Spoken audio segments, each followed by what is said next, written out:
Let's bring in political analyst Michael Gagan for a little more here.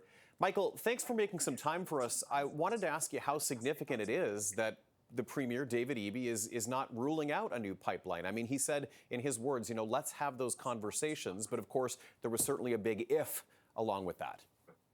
There certainly was, but this is a good sign, right? I mean, he's shifting his position from a very dogmatic one to one where he's saying, you know what, I'm willing to look at different possibilities, whether it's running it along existing pipeline corridor.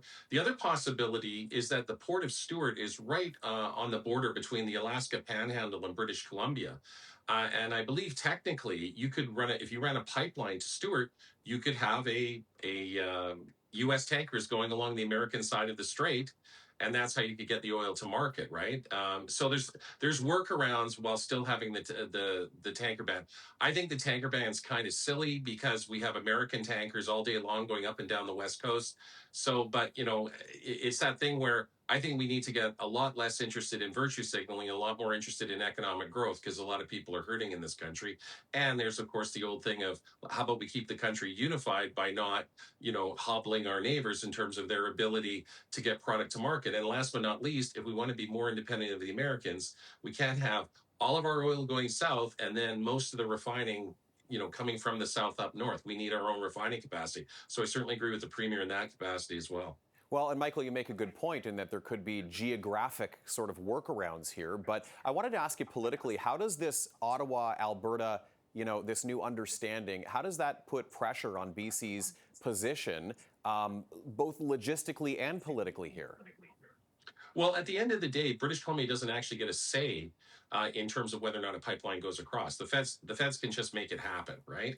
I mean, obviously, Prime Minister Carney doesn't want to do that, but that's one aspect. The other thing is there's a real growing sense amongst Albertans that they would be economically better off and way less frustrated if they were calling the shots rather than Ottawa. And we've certainly seen some recent moves by the Premier of Alberta to exert existing provincial authority. So I mean, I think people in Ottawa have to wake up to the fact that there is a legitimate separatist sentiment in Alberta, and so creating a win that's politically a necessity. The other thing is that Eby had the recent case where, in terms of potash exports, $1 billion investment in port facilities that went to the United States because Saskatchewan didn't want to deal with the politics and of British Columbia. So that was a huge economic slap in the face. So there's certainly been some serious pressure on the Premier to move, and I'm pleased to see that he has moved a little bit.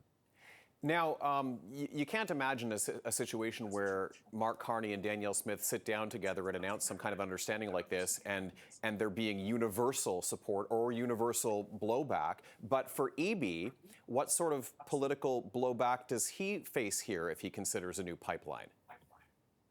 Well, I mean, obviously there may be, well, first of all, with the Green Party and potentially some members of his own caucus, there being some blowbacks amongst the base membership.